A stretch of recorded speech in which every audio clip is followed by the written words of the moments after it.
Hello সবাইকে, happy new year ঠিক বলতে পারছি না, কারণ আজকেই মানে সম্প্রতি যে ঘটনাটা হয়ে গেল আমেরিকাতে, যে ওখানের নিউ অরল্যান্সে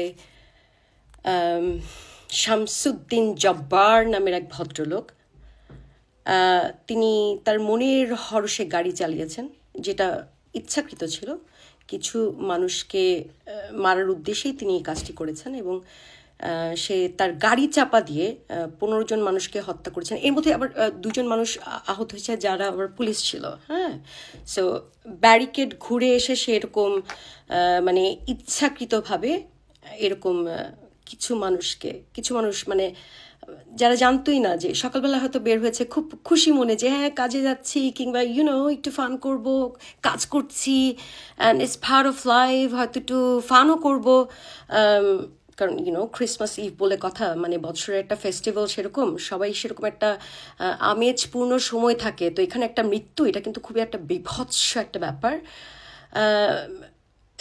মজার ব্যাপার হচ্ছে, অনেক মুসলিমই বলছেন, মানে বেশিরভাগ মুসলিমই বলছেন, খেয়াল করো ও কিন্তু আসলে মানে মুসলিম হলেও কিন্তু আমেরিকাতেই জন্ম হয়েছে, ওখানে ব্রট আপ হয়েছে, এবং সে এক্স মিলিটারি ছিল। Yeah you guys are right, but একটা কথা কি জানেন, যে একমাত্র মুসলিমরাই তারা বিদেশে আসে, বিদেশে এসে নিজেরা সেই কান্দাকাটি করে আর কি ভিকটিম রোল কার্ড প্লে করে বিদেশে আসে। আসার পরে তাদের যে দেশের আইন, যেটা তারা পছন্দ করে নাই, যেই আইনে তাদেরকে মানে ছোট করা হয়েছে, তাদেরকে বঞ্চিত করা হয়েছে, সেই আইনটা না পেয়ে যখন এই দেশে এসে কান্নাকানি করছে, এই দেশে যখন মানে কাগজ পেল, তারপর থেকে কিন্তু তারা আবার ওই যে পিছনের দেশের যে ইসলাম, যে ধর্মটা, ওটা কিন্তু টেনে নিয়ে আসে, ওটা কিন্তু তারা পিছনে ফেলে আসতেছে না, টেনে নিয়ে আসে। সো এই শামসুদ্দিন জব্বারের জন্য আমার মূল কথা হচ্ছে যে এই যে একটা টেরর অ্যাটাক হয়ে গেল, সে এক্স মিলিটারিতে হয়তো কাজ করছে আমেরিকার হয়ে, ওখানে হয়তো জন্ম, ধর্মটা কি ছিল? ধর্মটা কি ছিল? ইসলাম। কেন বারে বারে এই যে ইসলামকে ঘিরেই এইসব মানে টেররগুলা হয়? টেরর, জানি না আসলে এটার সুদুত্তর আপনারা দিতে পারবেন কিনা। অনেকেই হয়তো ওই যে একই ধরনের এক্সকিউজ দেবেন, যে না দেখো দেখো ইসলামের দোষ নেই, কারণ সে তো আমেরিকাতে ছিল। কিন্তু তারপরে কি হলো? ঘুরায় ফিরে কোথায় আসতেছে জায়গাটা? যে এই ইসলামের সাথেই টেররের সাথেই সম্পর্ক ছিল। এবং এটার মোদ্দা কারণ কি জানেন? আমার কাছে মনে হয় এটার মোদ্দা কারণ হচ্ছে সূরা তওবা। সূরা তওবা chapter number 9 verse number 29। Hold on, memory খুব খারাপ, সো আমি বরঞ্চ পড়েই শোনাই।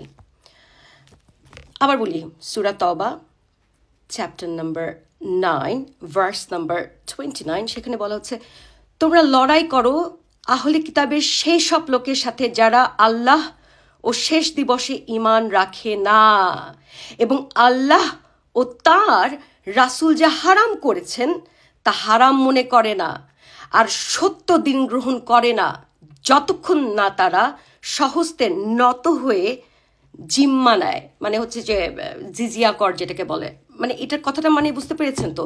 মানে নবী যেটা হালাল করছে, নবীন কি হালাল করছে, যে বন্ধুর মানে কচি মেয়েকে, মানে সে যদি মানে নিজের নাতির বয়সেরও হয়, বিয়ে করো, কোনো সমস্যা নাই, এগুলো হালাল করেছেন অ্যাকর্ডিং টু কুরআন।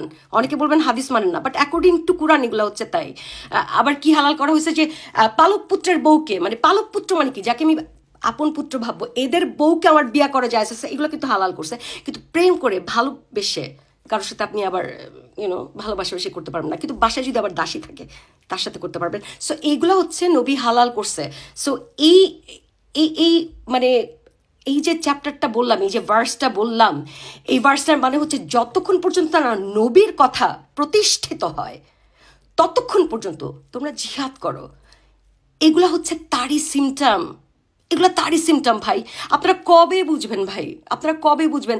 আর কত মানুষ, মানে নির্দোষ মানুষগুলা প্রাণ দেবে এই যে এই আপনার আল্লাহর মুহাম্মাদের কারণে? বলেন তো, আল্লাহ বলে যদি কেউ থেকেও থাকে, মনে করেন না যে আল্লাহ, মুহাম্মাদের আল্লাহ তো কোনো আল্লাহ হতে পারে না, এটা একটা কাল্ট, এটা একটা কাল্ট, এটা ধর্ম না। কিন্তু মনে করেন একটা গড আপনার ইচ্ছা করতেছে, যেমন আমার ফুয়াদ যখন মারা গেল অ্যাক্সিডেন্টে, আমাকে বাঁচাইতে যায় যখন মারা গেল, তারপরে আমার কাছে খুব একটা কল্পনা করতে ভালো লাগে যে একটা স্বর্গ আছে, সেখানে আবার ফুয়াদের সাথে দেখা হবে। কিন্তু খামন, যদি সেইখানে একটা গডকে আমি মনে মনে আমার সান্ত্বনার জন্য যদি চিন্তাও করি, তাহলে কি সেই গডটা কোনোভাবে মুহাম্মাদের গড হইতে পারে? কখনো পারে? এই মুহাম্মাদের গড তো কোনো গডই না, এটা একটা ডেভিল, এটা একটা কাল্ট।